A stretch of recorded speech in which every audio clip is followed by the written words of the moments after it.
자, 여러분들, 우리가 효율적 시장 다시 한번 볼게요. 자, 천천히 가겠습니다. 그래서 이거는 문제를 풀면서 제가 해드리는 게 좋아요. 그래서 우리 교재를 가져서, 아까 앞쪽에서 풀지 않았던 문제가 있었어요. 그래서 앞쪽에서 이제 가시게 되면은, 우리가 90, 앞쪽으로 조금 더 가보세요. 가시면은, 페이지 가셔서 교재 그 94페이지를 좀 유도하겠습니다. 94페이지로 가시면 자 일단은 3번 문제 다른 것들은 다 이해하실 거예요. 아까 얘기했던 거니까. 자 대부분 시장은 강성은 이론상이에요. 대부분 시장은 우리가 중강성입니다. 여러분들. 그렇기 때문에 중강성 효율적이기 때문에 부동산이라는 것은 자 미래 정보가 반영이 안 됐어요. 그러면 중강성 효율적 시장이며 시장 참여자는 초과이익을 누릴 수 있다라고 가셔야 됩니다. 자, 그 다음. 자, 97페이지입니다. 97페이지를 보시면 자, 4번 문제예요. 자, 4번에 부동산 시장은 불안전한 요소가 많을. 자, 이건 할당이네요. 할당은 제가 이따가 해드리고요. 할당은 이따가 해드리고 그 다음에 이제 넘겨볼게요. 넘기시면은 페이지로 가시면 101페이지입니다. 101페이지에 나와 있는 건 뭐 여러분이 이제 1번이 정답이죠. 부동산 시장은 새로운 정보를 얼마나 지체 없이 가격이 반영되는가를 시장 효율성이라고 하고 그때 정보가 지체 없이 같이 반영되는 효율적 시장이라고 합니다. 자, 강성은요. 2번. 이미 모든 정보가 가격에 대한 반영이 됐기 때문에 추수와 분석만 잘하더라도 초과에는 절대 얻을 수 없습니다. 그 다음에 마찬가지로 그다음에 어떠한 형태의 효율적 시장이 부동산 시장이 존재하는 것은 나라마다 다 똑같을까요? 이게 북한하고 남한이 똑같을까요? 다 틀립니다. 효율성의 정도 차이가 있고요. 자, 과거 정보를 가지고 투자 분석을 하는 게 기술적이에요. 약성은 기술적으로 한다면 초과를 누릴 수가 없어요. 정상이만 올 수 있고요. 중앙성도 마찬가지입니다. 새로운 정보가 공표되는 즉시 가격에 반영되는 시장 맞습니다. 근데 공표된 자료를 가지고는 초과를 얻기가 어렵죠. 자, 이렇게 보시면 되고요. 자, 그 다음에 3번의 별표처럼 보세요. 여기 이제 나왔죠. 부동산 시장에 관한 설명을 틀린 것은 4번. 약성은 현재 가치에 대한 과거의 역사적 자료를 분석한다면 자, 어떻습니까? 과거로는 초과이익을 누릴 수 없죠. 그래서 정상이윤을 초과하는 게 초과이익이거든요. 그렇게 보시면 아 이렇게 나오는구만 알 수 있습니다. 근데 자 우리가 이제 페이지로 가시면은 할당효율적 시장은 미리 말씀드리지만 조금 어려운 시장입니다. 할당은 이론사항이에요. 굉장히. 그래서 우리가 좀 받아들이기가 어려운 시장이거든요. 자, 약성효율적 시장은 주식시장에서도 얘기를 해요. 그래서 우리 주식 프로를 갖다 보시면은 강사들이 나와서 약성, 중강성, 강성을 얘기하거든요. 대부분 우리 부동산 시장은 중강성이거든요. 자, 그래서 이건 어떤 정도 우리가 느꼈어요. 아, 우리 중강성이니까 스마트폰도 잘 돼 있으니까 우리는 과거, 현재까지 다 공표된 정보로 가는구나. 근데 미래 정보를 얻는다면 초과이익을 얻을 수 있구나. 이렇게 했는데 제가 이제 초과이익과 정상이익은 그대로 남기겠습니다. 자, 그러면 우리가 할당효율적 시장이라는 얘기예요. 그럼 자원이 할당 효율적으로 이루어진 시장을 나눈다는 얘기인데요. 할당을 나눈다. 효율적 시장은 우리가 돈 없고 돈 먹게 잘 돼서 이윤이 발생이 되죠. 근데 자, 첫 번째 기회비용 이상의 초과이익을 누릴 수 없는 시장이 됩니다. 자, 그렇다면 어떻습니까? 우리가 이런 시장이에요. 자, 얘는 투기도 발생되면 안 되고 초과이익도 발생하면 무조건 안 됩니다. 정부가 잡아와요. 정부가. 그럼 어떻습니까? 정상이만 먹으라는 얘기야. 야, 너도 2%니까 너도 2% 먹어 인마. 이렇게 해서 다 똑같이 받아 먹으라는 거지. 근데 이게 이론상이죠. 그러면 정상이면 얻지 초과는 절대 얻을 수 없거든요. 자, 그러면 우리가 경제학에서 기회비용이라는 거 모든 비용을 기회비용이라고 합니다. 그러면 기회비용. 자, 포기된 가치가 정보비용이라고 이제 간다면 그러니까 정보 활동할 때 정보비용이 들어가잖아요. 그냥 비용 생각하시면 돼요. 그럼 얘가 그냥 만약에 정보비용이라고 한다면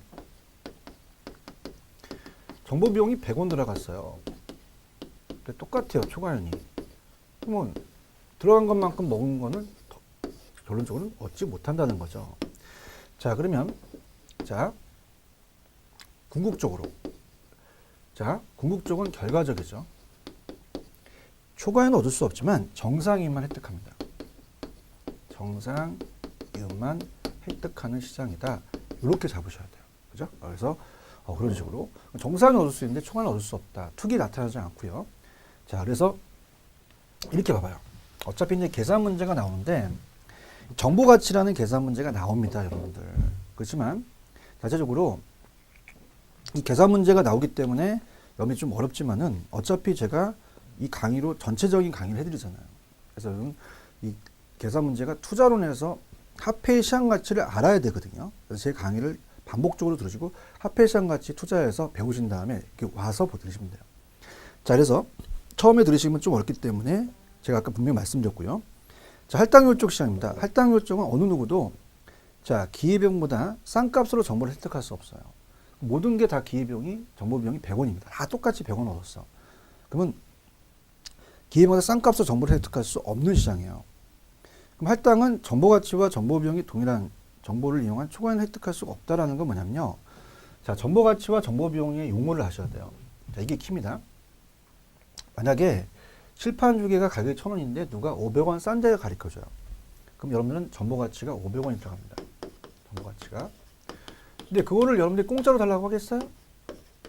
얼마라도 달라고 하죠. 정보비용을 100원만 줘라 이렇게 합니다. 그럼 100원을 주게 되면요. 400원의 초과인이 생겼거든요. 얘가. 그러면 400원을 얻었다는 자체는 모든 사람이 다 얻은 게 아니라 갑돌이 소수가 얻었어요. 그래서 정보를 값싸게 얻어서 초과인을 획득한 시장은 할당이 되지 못합니다. 자, 그러면 우리가 이 정보 비용이 100원이라는 자체가 서로 경쟁이 심해지다 보면 올라가요. 그럼 500원까지 올라가거든요. 그럼 500에서 500원이 제로잖아요. 얘가 같은 시장이 초과인이 안 생기니까 할당이 될 수 있다는 얘기입니다. 자, 그래서 이게 일치하면 할당이라는 얘기죠. 자, 이렇게 들어보시고요. 할당율적이 된다. 자, 그러면은 어떻습니까? 여기까지 봤고요. 그 다음에 자, 우리가 완전 경쟁 시장이라는 자체를 제가 비교 안 했죠. 완전 경쟁은 완벽한 시장입니다. 완전한 정보이기 때문에 정보 비용이 있을 수 없어요. 그죠? 자, 효율적으로 자원 배분이 되면서 정보가 개입 바람도 돌아가기 때문에 완전 경쟁은 현실 시장이 아니라는 거죠. 그러면 정보 비용을 구할 필요가 없죠. 정보 비용을 제로고 정보 가치도 없다는 얘기입니다. 그 완전 경쟁은 항상 할당이 됩니다. 근데 우리 시장은 불완전 경쟁이에요. 자, 불완전하기 때문에 완전이니까 완전한 정보, 우리는 불완전이니까 불완전한 정보입니다. 정보가 완전하지 못해요. 그러니까 정보 비용이 존재한다는 얘기죠. 자, 정보 비용이 존재한다는 것은 정보 비용이 있다는 얘기거든. 그럼 100원이라는 정보 비용이 존재해요. 100원, 100원. 두 가지가 다 생긴다는 얘기입니다. 만약에 정보 가치도 100원이야. 빼면은 초과인이 제로잖아요. 그럼 할당이 될 수가 있겠죠. 할당이 될 수 있다. 그 다음에 어떻습니까? 만약에 자, 100원인데 500원의 정보의 가치를 얻었어요. 아까 같이. 그러면은 값싸게 정보를 얻어서 자, 초과인을 400원 얻었단 말이에요. 그럼 할당이지 못하다는 얘기지. 그럼 무슨 말이냐? 완전은 할당만 있지만 불완전은 둘 다 있다는 얘기입니다. 자, 그러면 우리 시험 문제 이제 어떻게 나오냐면 자, 이건 아시겠죠? 무조건 초과인 나오면 안 됩니다. 정상이만 얻습니다. 자, 그렇다면 우리 시험 문제 어떻게 출제가 됐었냐면 준비를 하셔야 되는데요. 자, 그럼 보세요. 완전 경쟁은 이론상이에요. 완전 경쟁 시장은 항상 할당이라 그래도 맞습니다. 할당률적. 근데 할당률적이 완전 경쟁만 얘기한다? 불완전도 할당이에요. 왜 나오고요? 그 다음에 우리가 두 번째 정보비용이 수반. 정보비용이 수반되는 존재하는 이유는 뭐 때문에 그러니? 자, 그러면 이거는 불완전하기 때문에 그렇습니다. 할당과는 전혀 상관이 없어요. 그래서 할당이 아니기 때문이 아니죠. 자, 한번 볼까요? 자, 정보비용이 수반된다는 것은 그 시장이 불완전과 관련이 됩니다. 할당이 일 때도 정보비용이 있고요. 할당이 아닐 때도 있죠. 할당이 아니기 때문에 정보비용이 존재하지 않죠. 불완전 때문에 그렇습니다. 완전 존재하지 않고. 그럼 불완전을 찍으셔야지 할당과는 상관이 없다는 얘기입니다. 그 다음에 자, 투기는 돈 벌려고 하면 안 돼요. 초과이윤 때문에 해요. 이렇게 대답을 하셔야 됩니다. 자, 그래서 여러분 생각하실 때 비용 이상의 초과이윤이 생기니까 투기하잖아요.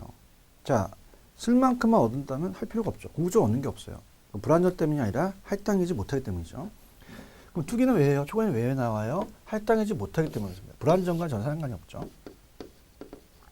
그럼 불완전과는 전혀 상관이 없고 할당이지 못하기 때문이다를 찍으셔야 돼요. 오히려 불완전 때문이 아니라 아주 갖고 올렸네 죄송합니다. 이건 불완전이죠. 할당이지 상관없고요. 불완전과는 상관없고 할당이지 못하다 찍으셔야 돼요. 자 갑니다. 자 들어갈게요. 자 완전 경쟁은 자 0원에서 0원이니까 뺀과의 차이점 초과현이 생기지 않습니다. 투기가 발생하지 않죠. 100원에서 100원 예 저렴해요. 그럼 초과현이 없으니까 투기가 발생하지 않습니다. 근데 500원에서 100원 빼면 400원의 초과현이 생겼네요. 투기가 발생하네요. 그럼 투기가 발생한 것은 불완전 때문이라고 하면 안 되죠. 왜요? 자, 불완전이라도 정보가치와 정보비용이 같을 수 있잖아요. 그러면 초과현이 생기지 않고 투기 발생하지 않을 수 있기 때문에 불완전이라기보다는 할당이지 못하기 때문에 찍으셔야 됩니다. 그죠? 이건 안 된다는 거죠. 자, 그래서 야매로 갑니다. 정보비용 수반에 비읍 들어가요. 불완전이 비읍 들어가죠. 불완전 찍으셔야 되고요. 투기와 초과는 비읍이 안 들어가죠. 불완전이라 할당이지 못하게. 우리가 시험장 가시면 떨리기 때문에 글씨밖에 안 보여요. 이렇게 잡으시면 참 재밌습니다. 자, 볼게요. 그러면 우리가 정보비용과 정보가치가 동일하다면 초과는 획득할 수가 없으니까 할당이 될 수가 있죠. 자, 갑니다. 자, 완전 경쟁은 항상 할당입니다. 그죠? 그렇지만 불완전도 할당이 될 수가 있죠. 그러면 할당이 완전 경쟁을 의미하는 것은 아니고요. 완전 경쟁은 정보비용이 존재하지 않는다. 따라서 부동산 시장은 정보비용이 수반된다는 것은 불완전 때문이라는 거죠. 꼭 체크하시고요. 자, 그 다음에 자 어떻습니까? 자, 지금 그거와 연결시킬 게 제가 연결시키는 거는 자 보세요. 자, 리을번에 보시면 초과인을 획득할 수 있고 투기가 성립합니다. 자, 이건 비읍이 안 들어가죠. 할당이지 못하기 때문에 찍으셔야 돼요. 그래서 그걸 연결시켜야 됩니다. 그래서 니은번하고 그 다음에 우리가 어떻을까? 니은번하고 리을번을 연결시키는 게 이제 그걸 바꿔낼 수 있죠. 그죠? 자, 그 다음 자, 우리가 그 디귿에 불안정 경쟁이 발생하는 초과인과 그 초과인을 획득하는 들어오는 비용을 일치하다면 자, 일치하다면 동일하다면 같다면은 두 개를 같게 하니까 할당이 될 가능성이 커요. 그래서 불완전도 할당이 될 수가 있죠. 자, 할당은 가대평가, 가소평가 부동산이 없어요. 우리가 다 똑같기 때문에 더 가대평가 되는 것도 없죠. 가소평가 되는 거 없어요. 다 똑같단 말이야. 단순히 부동산 사고파는 행위를 통해서 초과인을 얻을 수 없죠. 그래서 좀 못알아냈네요. 얻을 수 없게 되고 투기도 얻게 된다. 자, 그 다음에 어떻습니까? 자체적으로 결국 밑에 할당 쪽이 되지 못하다는 거, 소수의 투자가 다른 사람보다 값싸게 정보를. 자, 값싸게라는 게 나왔다면 벌써부터 이거는 초과인이 얻을 수 있다는 얘기죠. 값싸게 했으니까. 그다음 정보에 대한 효율적이라는 것은 부동산 가치에 영향을 미치는 모든 정보가 부동산 가치에 모두 반영됐다는 것은 정보 효율성이 이루어졌다는 건 가대평가, 가소평가 부동산이 없다는 얘기예요. 그래서 자, 이거는 우리가 문제를 풀면서 가볼게요. 그럼 아까 안 풀었던 문제가 자, 페이지 가시면 97페이지입니다. 자, 4번 문제죠. 답만 봅니다. 부동산 시장과 효율적 시장 이론에 대해서 하나 설명을 드리는 것이다. 자, 4번. 부동산 시장도 불안전한 요소가 있어서 할당이 될 수 없다? 할당이 될 수도 있죠. 우리가 정보 가치와 정보비용이 같으면. 그래서 4번 틀렸고요. 그 다음에 5번. 자, 3번. 부동산 시장은 거래가 은밀해요. 그죠? 당연합니다. 거래가 은밀한 건 맞아요. 근데 할당은 가소평가와 가대평가 왜곡 가능성이 높아진다? 자, 할당은 모든 정보가 우수하기 때문에 우수한 정보를 통해 초과인의 크기가 정보 비용과 일치하기 때문에 왜곡 형성이 발생하지 않죠. 그래서 여기 아까 얘기했고요. 자, 그럼 거의 다 했습니다. 자, 그 다음에 넘겨보시면 뒤에 문제가 어떤 게 있나 볼까요? 자, 뒤에 가시면은 다 했나요? 요것만 보시면 됩니다. 그 다음에 조금 여러분이 제가 페이지 100페이지로 가시면 아까도 말씀드렸지만 계산 문제가 나온다고 했어요. 그래서 이제 자, 이 계산 문제가 정보 가치를 구하는 식이 있습니다. 자, 그래서 자, 일단은 여러분들이 지금 요거를 제가 말씀을 드리지만 자, 저랑 같이 이제 계속 우리는 오프라인에서는 11월 달서부터 1년 과정을 공부하거든요. 여러분들이 그걸 압축해서 한 34강으로 강의한다는 건 저도 대단하지만 여러분도 대단합니다. 이해를 해주셔야 돼요. 그렇다면 이거는 투자론에서 화폐 시장 가치가 나와요.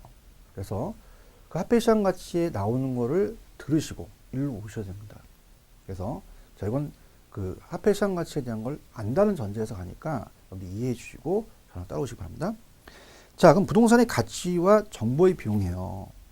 자, 그러면 기업 도시가 개발 가능성이 있는 지역의 인근에 일단은 토지가 있다.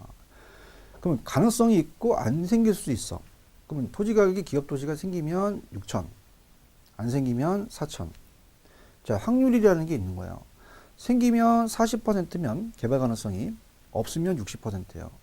만약에 50이면 50, 만약에 안 나와도 50대 50입니다.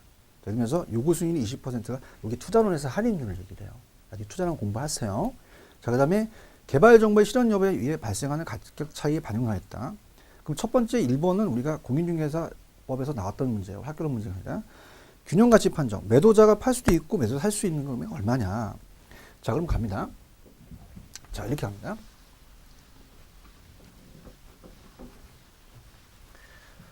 자, 우리가 본다면요.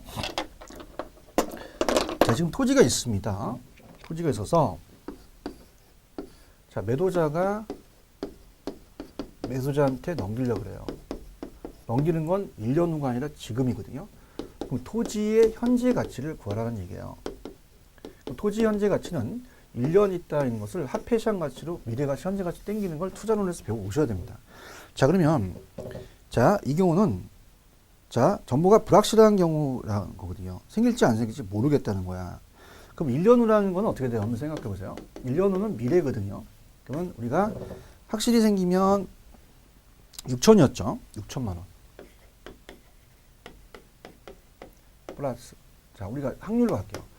생기는 게 0.4잖아요. 40%를 소수점으로 갖추면 0.4가 되거든.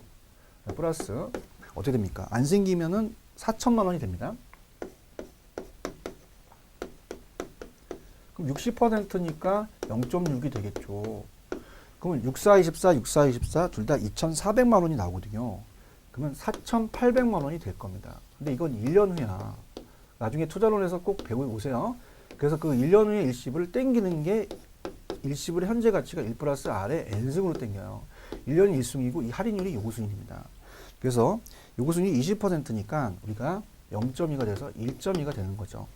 그럼 1.2로 나누면 5천만 원이 됩니다. 5천만 원에 팔기도 하고 사기도 한 가격이 나왔단 말이에요. 그래서 5천만 원, 아니 우리가 4천만 원이죠. 자, 갑니다. 4천만 원이 됩니다. 4천만 원이 매도자가 살 가격이고 매도자가 팔 가격이죠. 근데 우리가 시험 문제 학교로는 정보의 가치를 계산하래요. 자, 왜 그러겠어요? 중개업 법령 실무에서는 중개업을 하다 보니까 중개사가 이 가격을 알아야 우리가 중개를 할 수 있는 거죠. 자, 그러면 우리는 정보 가치가 중요하다. 왜 그러냐 얘기해 볼게요. 정보 가치가 중요하다는 것은 자, 이 칠판쪽에 아까 1,000원에 원래 1,000원인데 500원 싼 데가 알켜진다면 정보 가치가 500원이라는 얘기예요. 정보 비용을 달라고 하겠죠. 공짜 달라고 하는 거예요? 공짜가 어딨어? 머리 벗기십니다. 100원 달라는 거야. 그러면 400원이 초과할인이 된다는 거죠. 400원이. 그 초과할인이 생겼다는 건 할당이지 못하다는 얘기죠. 그죠?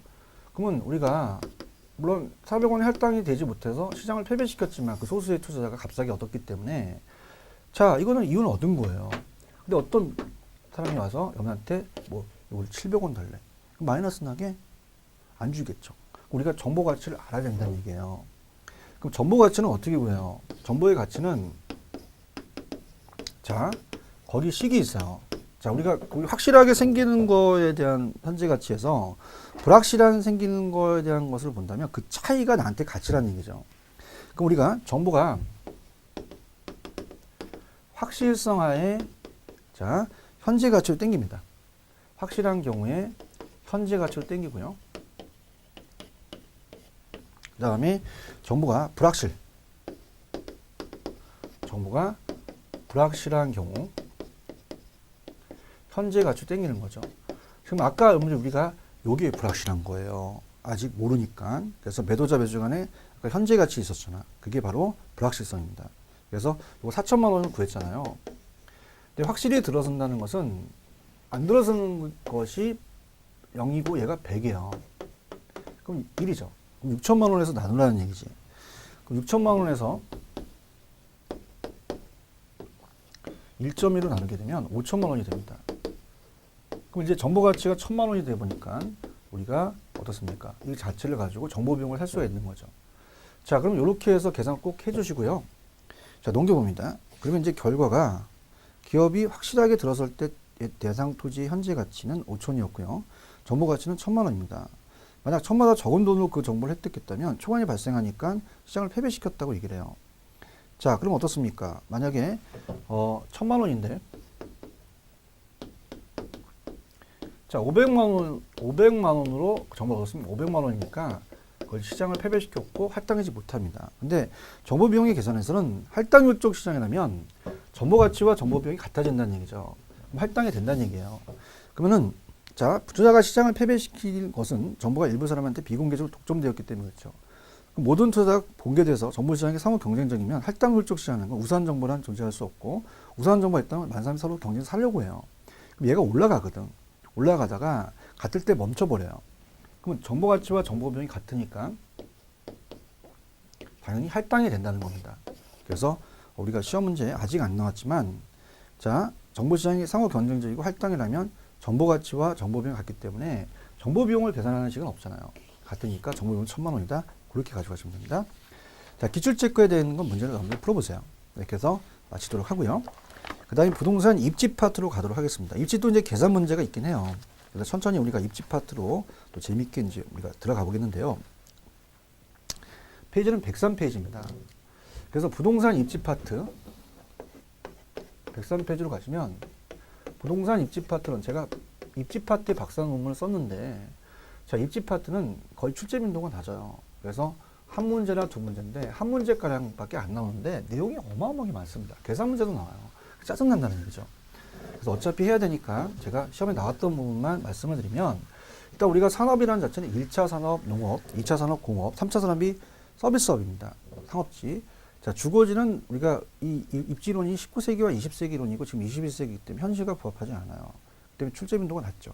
일단 거기다 상업지로 가기 때문에 상업입지에서 나온다고 봐야 돼요. 그렇다고 한다면 일단은 거기에 농업입지에서부터 한번 가볼게요. 농업입지가 이제 가장 기초적으로 여러분이 저랑 같이 그 입지에 대한 기본적인 것을 이제 보실 내용이죠. 그래서 이제 같이 보겠는데요. 자, 입지에 대해서 우리가 농업입지론서부터 한번 들어가 보도록 하겠습니다. 농업입지론은 이게 나중에 그 고전학파와 신고전학파를 얘기를 하면서 자, 우리가 자체적으로 자, 어때요? 이 튀넨이라는 학자가 이제 농업입지론이 리카도 이론이 연결되거든요. 그래서 농업입지론도 뭐 1차니까 잘 출제되지 않지만 그래도 얘는 출제 빈도가 있습니다. 자, 그래서 튀넨이라는 학자를 얘기해 볼게요. 농업입지입니다. 자, 농업입지는 자, 튀넨 학자가 얘기를 해요.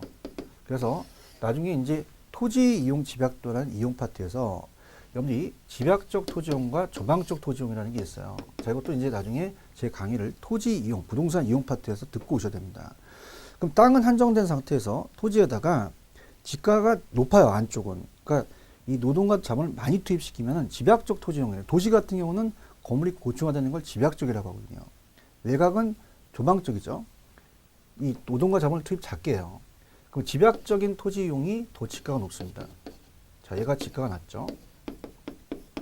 자, 그래서 나중에 이제 우리 강의를 뒤에 리카도라는 애가 있어요. 리카도는 얘도 지대론을 얘기하면서 토지에 대해서 임대료를 얘기하면서 그 지대라는 것은 하나의 비옥도의 차이가 있다는 거죠. 근데 농업입지론의 튀넨이라는 것은 위치를 강조합니다. 위치에 따라 수송비에 따라서 달라진다는 얘기죠. 그럼 맞다는 얘기가 자, 얘가 있을 때는 교통이 발달하지 않았어요. 오마차 시대입니다. 그래서 고립국이라는 논문을 쓰면서 우리가 직접 농사를 져요. 그럼 모든 농산물이 여기 왔다가 나가거든요. 그럼 나가면 나갈수록 자, 거리에 따라서 각 방향 수송비가 똑같다는 가정합니다. 그래서 6개가 이 동심원을 이룬다는 거죠. 그러면 1km, 1km, 1km 나가다마다 우리가 비례적으로 수송비가 증가합니다. 수송비를 강조했기 때문에 수송비가 중요해요. 수송비가 늘어나고 안쪽은 수송비가 절약되죠. 자, 그럼 어떻습니까? 나중에 지도론에서 리카도는 비옥도지만 얘는 이 접근성이에요. 얘가 현대 입지론에 영향을 받아서 입찰제 영향을 줍니다. 그래서 튜넨의 농업입지론과 입찰제를 좀 연결시켜 주셔야 됩니다. 자, 그렇다면은 자, 지대라는 것은 토지의 임대료입니다. 그럼 요거는 우리가 매출액, 매상고에서 생산비를 빼죠. 빼서 거기다가 여기까지는 비옥도에 따라 틀린데 나중에 배우시겠지만 여기다가 얘는 수송비를 강조해요. 자, 그럼 어떻습니까? 자, 지가와 지대는 지대와 토지 대가, 지대와 수송비는 반비례 관계라는 거죠. 자, 그래서 얘가 100원이고 얘가 10원, 10원이면 얘가 80원입니다. 얘가 80원으로 바뀌면 얘가 10원으로 떨어지거든. 그럼 그래프를 그려라. 그래프 지금 여기 없잖아요.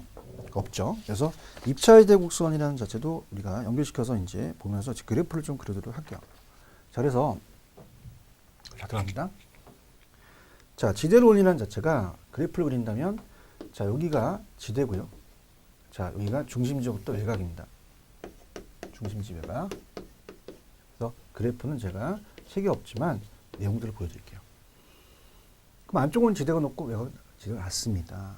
그러면 안쪽은 지대가 높고 나가면 수송비가 많아진다는 얘기예요. 반비례 관계입니다. 자, 우리가 수요 곡선이 가격과 수요량이 반비례이기 때문에 우하향하는 곡선이 됐어요. 자, 이걸 한계지대 곡선이라고 합니다. 한계지대 곡선.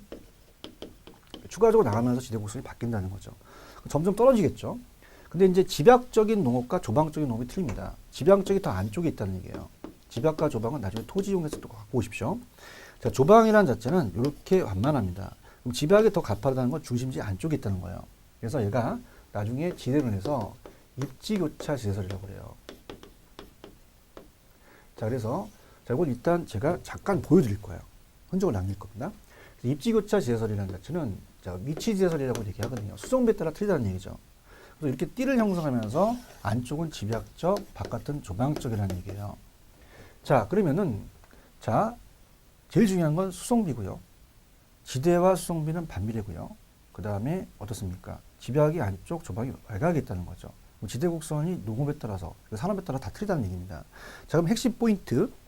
자, 튜넨은 토지 위치에 따라서 수송비에 따라 현대적 입지에 접근성을 강조했기 때문에 입찰제를 영향을 줍니다.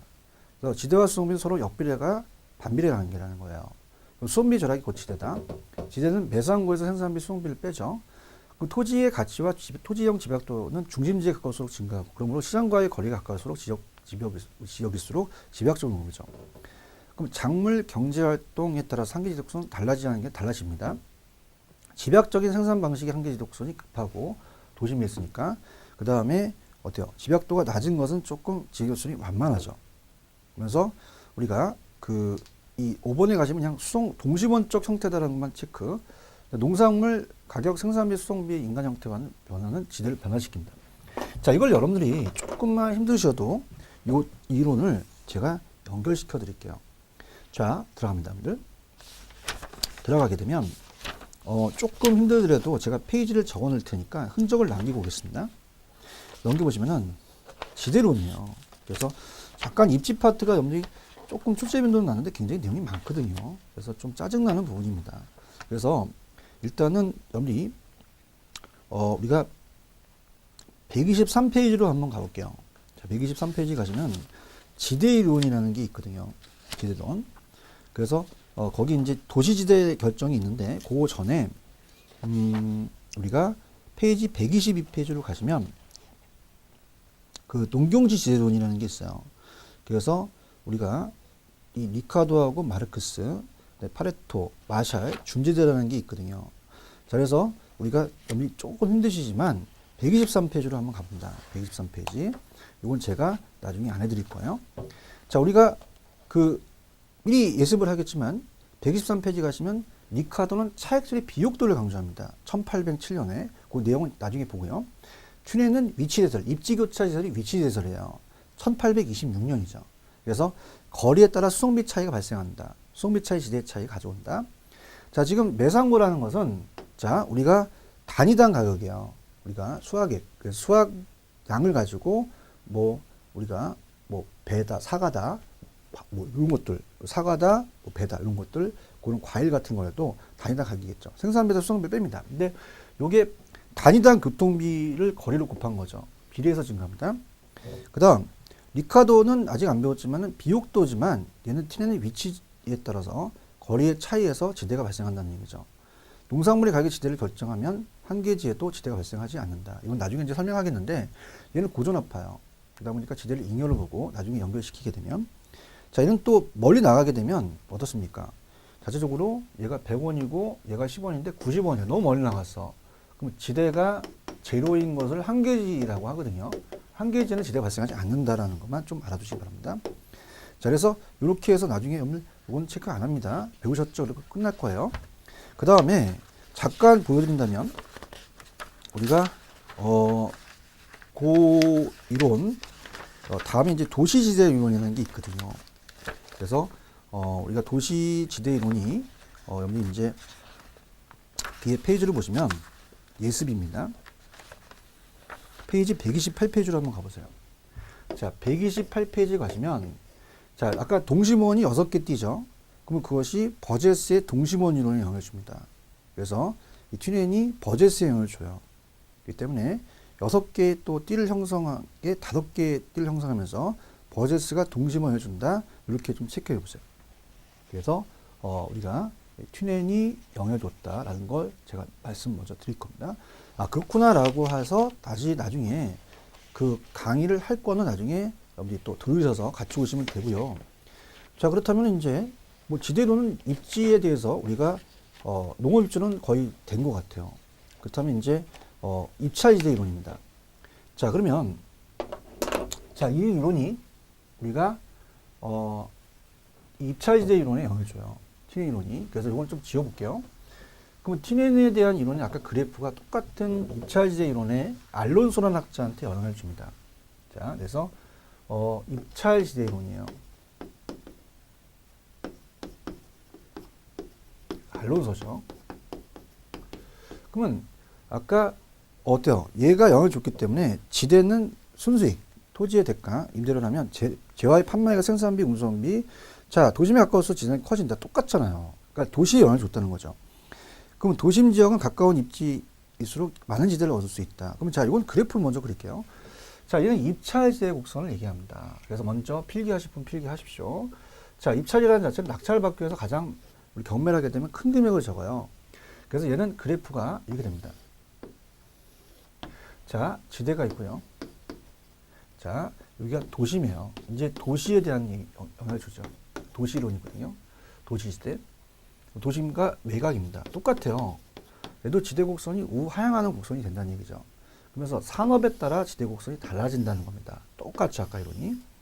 그렇다면은 자, 이게 A 산업이 되고 B 산업이 되고 C 산업이 된다는 얘기입니다. 그럼 아까 튜넨이 입지가 교차하면서 지대를 형성하죠. 안쪽은 제일 높은 지대를 지불하는 A고요. 여기는 B고 여기는 C라는 얘기입니다. 자, 그러면 안쪽은 우리가 상업지가 되겠죠. 상업이 되고 그 다음에 주거지가 되고 그 다음에 농업지가 된다는 겁니다. 공업지가 되겠죠. 하나가 또 농업이 될 수 있죠. 자, 이러면서 우리가 안쪽은 이제 직장과 주거지가 또 분리됐다. 이렇게 또 나왔었거든요. 직주분리라고. 나중에 기출문제를 확인할 거고요. 그럼 필기를 합니다. 자, 얘는요. 일단은 첫 번째, 항상 지대 지불 능력이 최대가 나야 됩니다. 지대 지불 능력이 최대라는 글씨가 나와야 돼요. 그 의사가. 자, 어떻습니까? 자, 우리가 명동은 땅값이 비쌉니다. 근데 지불 능력이 없으면 차지할 수가 없어요. 그 다음, 누구보다 더 얻을 수 있는 게 초과이윤입니다. 초과이윤이 제로예요. 정상이윤이 제로 하면 안 돼요. 그래서 우리가 더 먹는 이유는 포기하고 들어가겠다는 얘기죠. 그 다음에 이제 우리가 최소의 순효과가 아니라 최대의 순효과를 얻습니다. 최대의 순효과. 그래서 항상 얘는 최대가 나와야 된다. 그 다음에 자, 이 입찰지대 곡선의 기울기는 자, 이게 좀 어려워요. 입찰지대 곡선의 기울기라는 거 앞쪽에서 우리가 얘기했죠. 우리가 탄력성을 할 때. 그럼 이거는 한계 교통비를 자, 한계 우리가 토지에 대해서 사용량이 될 수 있고 이용량이라고 나와요. 그 다음에 자, 교통비는 운송비 또 수송비라고 나오거든요. 자, 그럼 우리가 따라보세요. 교사, 우리 선생님, 교사. 그럼 교통비를 사용량으로 나누게 됩니다. 그러면 우리가 지대곡선에 대한 기울기를 잠깐 말씀을 드리면요.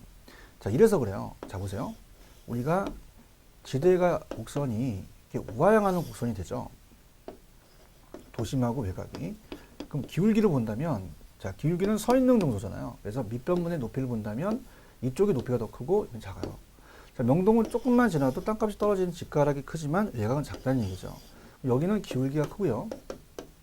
기울기가 크고 여기는 기울기가 작다는 얘기예요. 자, 그러면은 자, 왜 그러냐면 한계교통비가 일정하다면 자, 안쪽은 땅값이 비싸니까 토지를 줄입니다. 그러면 밑에가 분모가 줄어드니까 우리가 여기가 어떻습니까? 더 커진다는 얘기죠. 반대니까. 근데 외곽은 어떻습니까? 토지 사용량을 많이 늘리니까 반대로 기울기가 작아진다는 겁니다. 자, 그래서 교사로 이렇게 암기를 하시면 돼요. 자, 그러면 자, 가장 중요한 거 일단 이번에 가시면 출제가 됐었던 건데요. 도심 지역에 가까운 입지일수록 많은 지대를 얻을 수 있고 여기서 지대는 기업주의 정상이윤과 투입 생산비를 지불하고 남은 잉여에 해당한다. 자, 어떻습니까? 자, 우리가 지대라는 것은 저렇죠. 기업주의 정상이윤과 투입 생산비를 지불한 남은 잉여라고 이제 보거든요. 자, 그럼 어떻습니까? 그 초과는 제로잖아요. 정상이윤만 먹은 거죠. 그래서 누구 나올 수 있는. 그래서 투입 생산비를 지불하고 남은 잉여다. 도심 지역에 토지는 한정되어 있기 때문에 토지 이용자들 사이의 경쟁이 치열하고 완전 경쟁하여서 이러한 잉여 부분이 토지 소유자한테 지대로 기착된다. 그럼 토지 이용자 입장에서 이 지대가 해당 토지에 대해서 이겁니다. 최대 가동을 표시해요.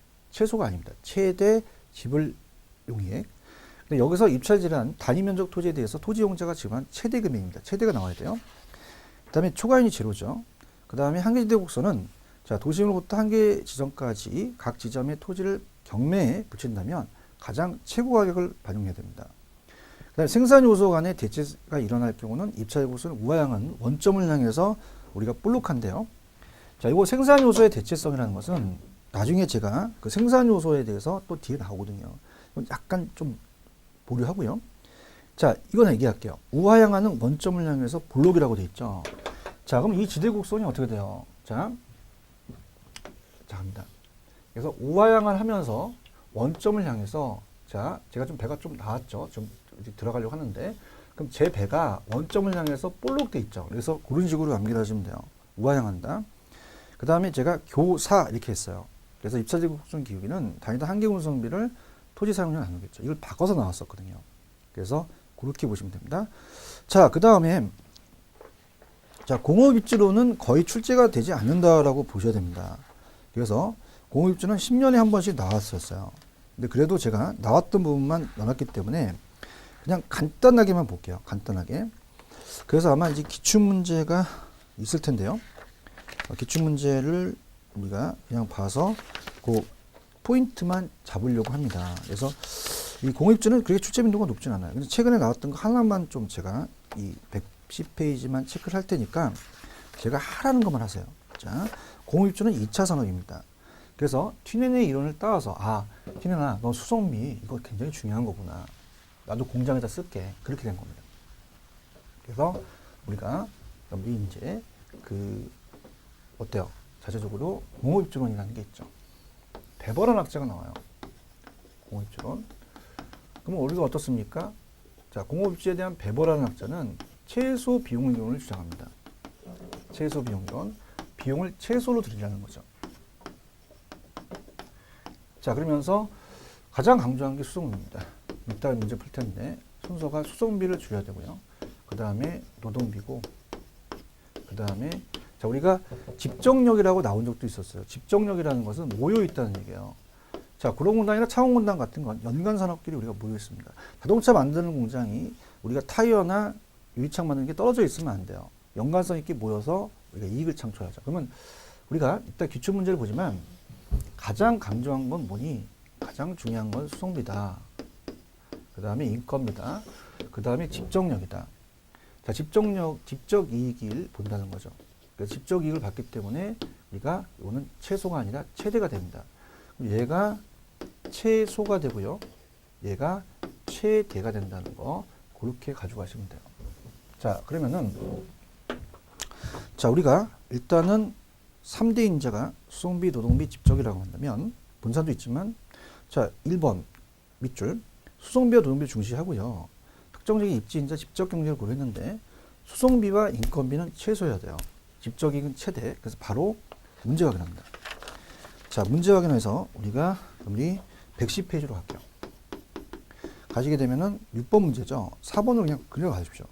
기업은 수송비, 인건비, 집적이익 수는 맞는데 자, 수송비와 인건비는 최소지만 집적이익은 최대가 된다는 거죠. 이거 하나만 잡으세요. 잡으시고 그 다음에 이제 그 공장 부지에 대한 입지형이 104페이지가 있는데 자, 일단 원료지향형과 시장지향형이라는 것은 자, 원료지수와 입지 중량을 보지 마세요. 제가 해놓은 건 나중에 이제 문제 풀 때 말씀을 드리고요. 기출문제는 최근에는 거의 안 나온다고 해야 돼요. 얘 자체가 이제는 요새 안 나오거든요. 15일 때 나오고. 그렇다면 키만 잡으세요. 키만. 그래서 노동지향, 우리가 원료지향과 시장지향형이 수송비 지향이고요. 그 다음에 노동비 지향, 집적 지향. 노동비 지향은 수송비 비중이 적고 노동비 생산비가 많은 비중을 차지합니다. 그래서 저임금 지역에 우리가 공장을 입지해야 돼요. 그러니까 우리가 중국의 공장을 옮기는 게 뭡니까? 수송비가 절약되는 게 더 커서 그렇죠. 근데 집적은 한 곳에 모여 있어. 그러면 수송비 비중이 적고 연관성이 높은 선원끼리 보이죠. 그래서 서로 집적 지역에 입지하면서 기술 정보를 제공한다. 자, 그러면서 우리가 그런 식으로 보시면 됩니다. 공동의에 대한 이용을 통해 비용 절감 혜택을 얻는다는 게 나왔었거든요. 자, 그렇다면은 자, 여러분들 자, 거기 보시면은 원료지향과 시장지향형이 원료지수와 입지 중량을 그냥 참고하시고 중량 감소와 중량 증가까지만 제가 말씀드릴게요. 그죠? 시험에 나온 것만 한다 그랬어요. 자, 그러면은 자, 갑니다. 자, 이 수송비 지향이에요. 원료 지향과 시장 지향형. 자, 요것만 풀고 이제 문제로 바로 갈 겁니다. 자, 그렇다면은 자, 넘기시면은 105페이지 보편 원료와 국지 원료라는 게 있어요. 자, 그러면 우리가 예를 들어서 자, 이렇게 해서 이제 가는데 자, 이렇게 갑니다. 우리가 요거는 조금 시간이 걸릴 것 같아요. 그래서 시간이 좀 걸릴 것 같아서 제가 요거 공장 부지 입지 비용은 조금 쉬었다 갈 거예요. 쉬었다 가시고 우리가 지금 앞쪽으로 이제 다시 가볼게요. 그래서 이 99페이지서부터 했단 말이야. 다시 한번 보는 것도 중요합니다. 그래서 99페이지 가시면 효율적 시장을 했었고 할당이라는 게 있었어요. 그럼 할당은 초과연이 발생하지 않고 투기가 발생하지 않습니다. 그러면서 이 완전은 항상 할당이지만 불완전도 할당이 될 수도 있다. 정보비용 수반이라는 것은 비입 들어가니까 불완전이고 투기와 초과는 우리가 어땠대요? 비입이 안 들어갔으니까 할당이지 못하다. 그 다음에 과대평가, 가소평가 될 수 없습니다. 그 다음에 누구나 싼값으로 정보를 획득할 수 없습니다. 정보비용과 정보가치가 일치한다면 동일하다면 찾아주셔야 되고요. 자, 정보의 가치는 확실성에서 불확실성을 빼요. 그래서 아는 거에서 모르는 거 뺍니다. 그래서 여러분들 우리가 박강성 씨가 노래를 부를 때 너를 기다리면서 이 커피 한 잔이 아는지 모르는지거든요. 확실해서 불확실. 그 다음에 이제 지금 오셔서 입지 파트는 한 문제 나오는데 굉장히 내용이 많아요. 짜증나죠. 그래서 우리가 103페이지 가시면 튜넨이라는 학자는 뭐만 잡냐면 자, 위치입니다. 수송비고 수송비와 이 지대는 반비례다. 수송비 절약이 고치대다. 그것만 가져가시면 돼요. 한계지대 곳은 달라요. 집약적이 가파르니까 더 안쪽에 있고 조망이 완만하다. 그 다음에 농산물 가격 생산비 수송비에 따라서 형태 변화를 시킨다. 그 다음에 2차 지대 곡선은 뭐예요? 항상 최대라는 게 들어가고 초과인이 제로. 그 다음에 기울기가 교사. 자, 공업입지는 어떻습니까? 자, 원료지향형, 시장지향형. 자, 우리가 그 수송비와 노동비는 최소해야 되고 집적인 최대된다. 자, 그러면서 어떻습니까? 지금 원료지향과 시장지향에서 노동비 지향과 집적은 했었잖아요. 원료지향과 시장지향을 다음 시간에 할 겁니다. 이게 뭐냐면 자, 들어보세요. 자, 원료와 시장에 있어서 원료 무게가 무거우면 원료에 대한 그 수송비가 많이 들어가요. 원료 산지에 있어야 돼요. 자, 시장이라는 건 소비자들이 많이 있는 곳입니다. 자, 그러면 제품이 무거우면 제품에 대해서 소비자들이 있는 곳에서 공장을 만든다는 거죠. 그래서 넘겨보시면 이제 105페이지에 보편 원료와 국지 원료라는 게 있어요. 그래서 보편이나 물이나 공기가 아무데나 쉽게 얻을 수 있기 때문에 시장에서 가능하죠. 시장 지향이. 국지 원료라는 것은 그 지역만 강물이 나기 때문에 편제 원료로 간다는 거죠. 이제 그렇게 연결시킬게요. 자, 그래서 자, 그런 식으로 우리가 보시면 됩니다.